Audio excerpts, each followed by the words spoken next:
수석대변인 홍익표 의원입니다. 지금부터 이해찬 당대표님의 기자간담회 있습니다. 먼저 대표님 보도가 드리겠습니다. 예, 이렇게 많이 오셔서 대단히 고맙습니다. 앉아서 말씀드리겠습니다.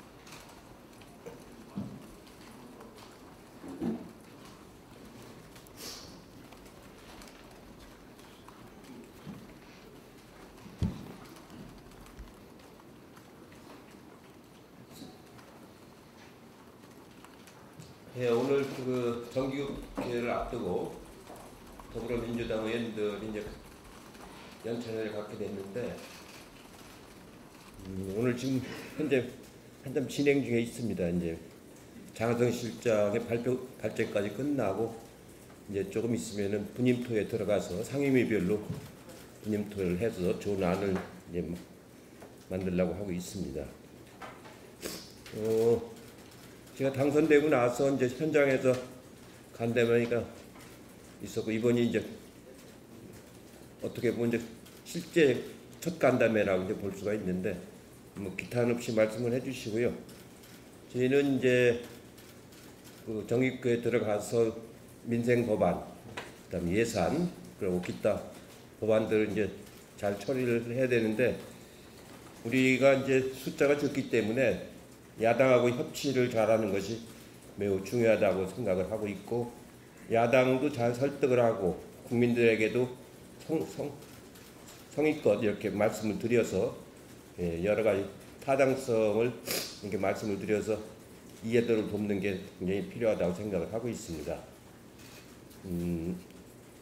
저도 이제 의전적인 인사 같은 걸 이렇게 다니면서 대정부 이제 연설을 할 준비를 지금 하고 있는데 역시 역점을 두는 거는 그동안에 대통령께서 공약하신 것들 또 제가 전당대회 때 약속한 것들 이런 걸 중심으로 해서 이제 말씀을 드리려고 지금 준비를 하고 있고요. 역시 그 대북 관계도 중요하고 민생도 중요하고 또 민주적 질서를 만드는 것도 매우 중요하고 적폐를 청산하는 것도 매우 중요하다고 지금 생각을 하고 있습니다. 이런 것들 중심으로 해서 당을 운영해 나가도록 그렇게 하겠습니다. 당내에 우리 그 최고위원님들도 역할을 좀 분담을 하고 싶다는 의견들이 많으셔서 그 의원마다 좀 역할을 조정해서 분담을 하고 있습니다. 박주민 의원은 주로 플랫폼, 당의 플랫폼을 만드는 일과 연수, 교육 이쪽을 주로 맡아서 하실 것 같고요. 그 다음에 박광원 의원님은 주로 지방자치, 자치분권 이쪽 분야를 맡아서 하실 것 같습니다. 특히 이번에 지방선거에서 굉장히 많은 분들이 당선이 되고 지방자치에 대한 관심도 높아지고 그래서 그쪽 분야를 맡아서 하시게 될 것 같고 서른 의원님은 남북관계를 중심으로 해서 동북아의 평화 이쪽 분야를 주로 이제 맡아서 하시게 될 것 같습니다. 그다음에 김혜영 의원님은 그 청소년 문제, 특히 청년 문제를 중심으로 해서 이 당을 활성화시키는 일에 역점을 두시려고 지금 준비를 하고 계시고요. 남인순 의원님은 주로 이제 민생 문제, 민생경제 연석회 구성을 해서 여러 가지 우리 국민들이 겪고 있는 그 어려움 이런 것을 해소하는 이런 분야를 좀 맡아서 하시게 될 것 같습니다. 다음에 이제 그 지명직 최고위원을 두 명을 둘 수가 있는데 하나는 노동계 쪽에 지금 하도록 지난번 한국노총에서 제가 약속을 해서 어느 분으로 하는 게 좋을지 지금 협의를 하고 있습니다. 그리고 또 한 분은 그 자치분권, 지방자치 자치분권 쪽으로 이제 두는 것이 좋겠다는 의견들이 많아서 역시 그 지자체 쪽 사람들하고 협의를 해서 이 두 분이 다 이제 합의가 되면은 이렇게 최고위원회 협의를 거쳐서 이렇게 지명을 하려고 지금 준비를 하고 있습니다. 그런 정도로 이제 그 말씀을 드리고 어제 고당청 회의에서 말씀드린 것처럼 한 달에 한 번씩 어제는 이제 당에서 했으니까 이 다음에는 국무총리실이 중심이 돼서 정부에서 한 달에 한 번씩 교대로 이제 하기로 합의를 했고요. 그 다음에 상임위별 당정협의회, 상임위별로 이제 당정협의회 역시 한 달에 한 번씩 정례적으로 하기로 정부하고 이제 합의를 했습니다. 두 개를 중심으로 해서 이제 해가면서 사안에 따라서 필요하면 또 수시로 당정협의도 하고 당정청 협의도 수시로 해나가는 걸로 그렇게 운영을 하도록 하겠습니다. 제 말씀은 그런 정도로 말씀을 드리고 여러분들이 궁금하신 바를 질문하시면 말씀을 드리도록 하겠습니다. 지금부터 질의응답으로 하겠는데요. 가급적 손을 들어주시면 소속 언론사와 그 상황을 밝혀주시고 질의해 주시면 고맙겠습니다. 네, 안녕하세요. 연합뉴스 한지훈 기자라고 합니다. 지금 사무총장하고 조직부총장 같은 당직 인선 관련해서 하마평이 계속 돌고 있는데 지금 보는 하마평들이 진짜 신빙성이 있는 건지 궁금하고요. 또 대표님께서 언제 인선을 마무리하실지 한 말씀 해주시죠. 하마평은 어디까지나 하마평이고요. 예, 지금 의견들을 많이 듣고 있습니다. 사무총장, 수석사무총장, 또 정책위 수석 부의장 이런 여러 당직들이 있는데 의견들을 쭉 지금 들어서 하나하나 발표하면 이게 균형을 찾을 수가 없어서 전체적으로 어느 정도 윤곽이 서면은 종합적으로 발표하려고 지금 준비를 하고 있습니다. 가능한 한 다음 주 주중에는 특별하지 않으면 인선을 다 끝내려고 지금 준비를 하고 있습니다. 하나씩 하다 보면 이게 균형을 맞출 수가 없기 때문에 종합적으로 어느 정도 균형이 있는 탕평 인사 그림이 나오면은 종합적으로 발표하도록 하고요. 지금 역시 말씀하신 거명되는 분들도 포함해서 이게 검토를 하고 있습니다. 네. 여기 먼저 손 드셨군요. 동아일보의 김성훈입니다. 아까 전에 대표님 측에서 당내 의견이 없도록 조정하는 절차가 필요하다고 말씀하셔서 그걸 바탕으로 해서 야당을 협의를 해서 정기국회에서 처리를 법안 처리를 했다 이 말씀하셨습니다. 근데 지금 여당 내에서 계속 이제 인터넷 전문의 특례법 지금 이견들이 좀 많아서 이 말씀하고 또 연관이 되는데 아직도 당론의청에서 당론도 지금 제대로 모아지지가 않고 있습니다.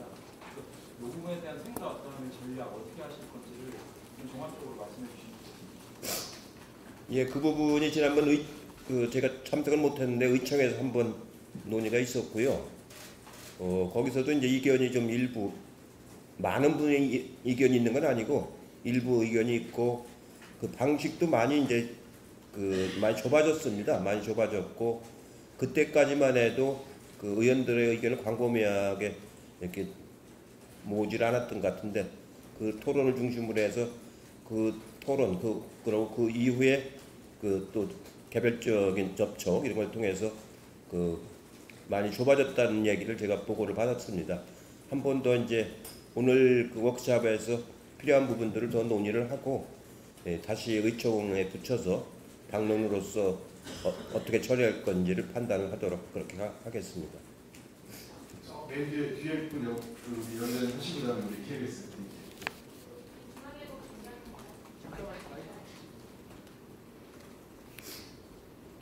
네, 중앙일보 김경입니다. 대표님께서 종부세 강화 이야기 하셨는데 참여정부 때 같이 종부세 강화를 추진했던 김병준 한국당 비대위원장이 종부세 강화만 하면 안 되고 거래세, 거래 관련 과세도 같이 해야 된다고 하는데 같은 입장이신지 아니면 어떤 차이가 있는지 궁금합니다. 예,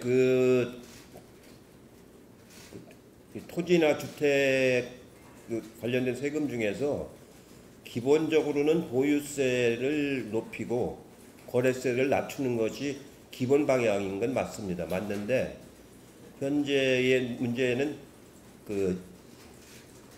3가구 주택, 3가구를 가지고 있는 사람들, 그 다음에 아주 초고가 주택, 이런 것들이 문제가 되지 일반적인 주택 거래가 문제가 되는 건 아니거든요. 그래서 여러 가지 이제 그걸 검토를 해봐야 되는데 현재로서는 기본적으로 종부세 강화를 이제 정부 측에서 이제 검토를 해보라고 제가 이제 권고의 말씀을 드렸고, 그걸 구체적으로 이제 어떻게 할지는 논의를 좀 해서 좀 판단을 이제 내려야 될 것 같은데, 예, 좀 부처의 준비를 좀 보고를 듣고 그러고서 판단을 하겠습니다.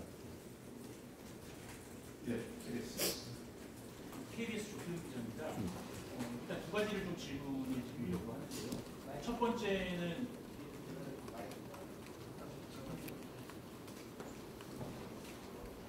첫 번째는 조금 전에 청와대에서 9월 5일에 대북 특사를 파견하기로 했다라는 발표가 있었는데, 이게 당하고 좀 조율이 된 부분인지, 그리고 그때 저번에 대통령께서 이제 북한의 여야가 함께 가는 방안을 좀 추진해 보겠다라고 말씀을 하셨는데, 그거는 어떻게 되고 있는지 좀 하고요.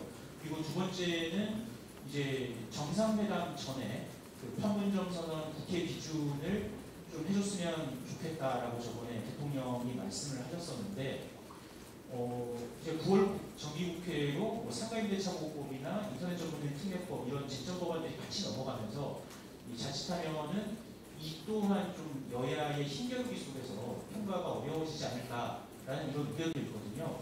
그 부분에 대해서 좀 어떻게 생각하시는지 좀 여쭙고 싶습니다. 예, 특사 부분은 뭐 미리 조정한 거 아니면 당연한 절차로 예측할 수 있는 거죠. 왜냐하면 대통령이 가셔야 되기 때문에 가시기 전에 특사가 가서 이제 사전에 조율을 어느 정도는 해야 되기 때문에 다 예견하고 있던 일을 청와대가 이제 발표를 한 거고요. 이제 특사를 누구로 보낼 건가는 이제 내일 제가 대통령님을 청와대에서 의원들하고 같이 또 정책 토론회가 있으니까 대통령님을 뵙게 될 텐데, 그때 대통령님 의견도 듣고 또 저희 당 의견도 전달을 하도록 그렇게 하겠습니다. 여야가 함께 갔으면 좋겠다고 지난번 청와대 원내대표단 모임에서 제안이 있으셨는데, 지금 일부 야당에서는 그렇게 안 하겠다라는 입장을 표명하고 있어서 그것도 계속 협의를 해보고, 저는 지난번에 대통령께서 전화를 주셨을 때 가능한 의원들을 많이 참여하는 것이 좋겠다. 제 경험으로 2000년도에 갔다 오고 나서 갔다 온 사람하고 아는 사람이 확실히 차이가 있더라는 느낌을 받았기 때문에 많이 참여를 하는 게 좋겠다는 말씀을 드렸고, 내일도 이제 다시 말씀을 드릴 텐데, 예, 결국은 영 안 가는 사람을 모시고 가기는 어렵습니다. 2000년도에도 그 다른 한 당의 정치회장은 안 가셨거든요. 그렇기 때문에 희망하시는 분으로 가든가 아니면 국회 쪽에 여야가 아니고 국회의장단 아니면 국회 외통위 이런 차원에서 함께 하는 것도 같이 검토를 해보는 게 좋겠다는 생각이 좀 들고요. 이 판문점 4.17 판문점 선언은 그 국회批准을 받아야 됩니다. 왜냐하면 그건 국가 재정을 집행하는 사안들이 많이 들어있는 합의문이기 때문에 그 남북교류협력기금법에 의해서 국회批准없이는 그 자체가 집행될 수가 없는 일이라서 국회批准을 받아야 되는 일이고, 그걸 가지고 야당한테도 충분히 설명을 하고 국민들에게도 충분히 이제 설명을 해서 그건 받아야 됩니다. 실제로 여론조사를 어디서 한 걸 보니까 국민들의 72% 이상이 그 국회批准을 해야 된다라고 찬성을 하고 있어서, 그건 야당을 설득하는 데 있어서 뭐 어려움은 있겠지만 끝까지 야당이 반대하지는 않을 것으로 판단이 됩니다. 네, 또 질문하실 분 계십니까? 아무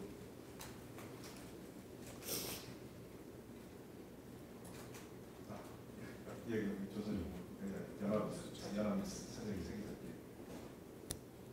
네, 지금 한국수 최정희입니다. 대통령께서 여야 5당 대표들 만남을 말씀을 하셨는데, 이번 얘기를 하신 걸로는 아주 좀 진전이 있는지, 9월 2일에 반문제가 국토가 뽑힐 텐데 그 일은 실제로 구체적으로 잡힐 수 있는지. 예, 제가 그 지난번 예방했던 당들에 다 이제 말씀을 드렸고, 바른미래당 쪽이 이제 전당대회가 이번 주말에 하죠. 주말이 끝나면은 다 이제 5당 대표가 다 이제 정립이 되는데, 현재로 봐서는 자유한국당을 그 제외하고 나머지 당은 다 찬성을 하신 거고요. 자유한국당은 좀 더 검토를 해보겠다고 하셨기 때문에 저희가 이제 그 바른미래당 전당대회 끝나고 나면 다시 한번 자유한국당하고 협의를 해서 이 자유한국당이 이제 동의를 하시면은 5당 그 협의를 바로 시작을 하도록 그렇게 하겠습니다. 네. 예, 그럼 MBA 발표자인데요. 잠깐만 이 마이크 좀. MBA 발표자인데요. 어제 그 청와대 중폭 대각 단행됐었는데 혹시 협치와 관련해서 대통령이나 청와대하고 좀 의견 같은 거 하실 수 있으실까요? 어제 개각한 건 협치하고는 관계없이 그냥 이 독자적으로 필요에 의해서 하는 거고요. 협치에서 필요하다면은 협치를 위해서 필요하다면은 그건 또 청와대하고 제가 협의를 하도록 그렇게 하겠습니다. 예, 아직까지는 그런 건 없습니다. 네, 더 하실 분이 없으신 것 같습니다. 뭐 충분히 그 설명이 되신 것 같아서요. 그럼 우리 이해찬 당대표님 마무리 발언으로 기자간담회 마치도록 하겠습니다. 예, 그 이렇게 많은 분들이 이제 오셔서 이렇게 좋은 질문 많이 해주셔서 아주 고맙고요. 제가 지난번에 얘기했던 것처럼 그 기자간담회를 정례적으로 이제 하겠습니다. 그게 뭐 일주일에 한 번이 좋을지 2주일에 한 번이 좋을지는 좀 더 우리 대변인들하고 그 기자들하고 좀 협의를 해서 이렇게 정하도록 하고요. 아주 특별한 사안이 발생하거나 이슈가 있을 때는 또 그 특별하게 그 간담회를 하도록 그렇게 하고, 개별 언론사별로는 특별한 이슈가 그 언론에서 취급을 해야 되겠다고 필요가 할 때, 그때는 또 저희가 이제 협의를 해서 이제 하도록 그렇게 하겠습니다. 네, 수고하셨습니다. 네, 감사합니다. 이것으로 이해찬 당대표 기자간담회를 마치도록 하겠습니다. 기자 여러분들 고맙습니다.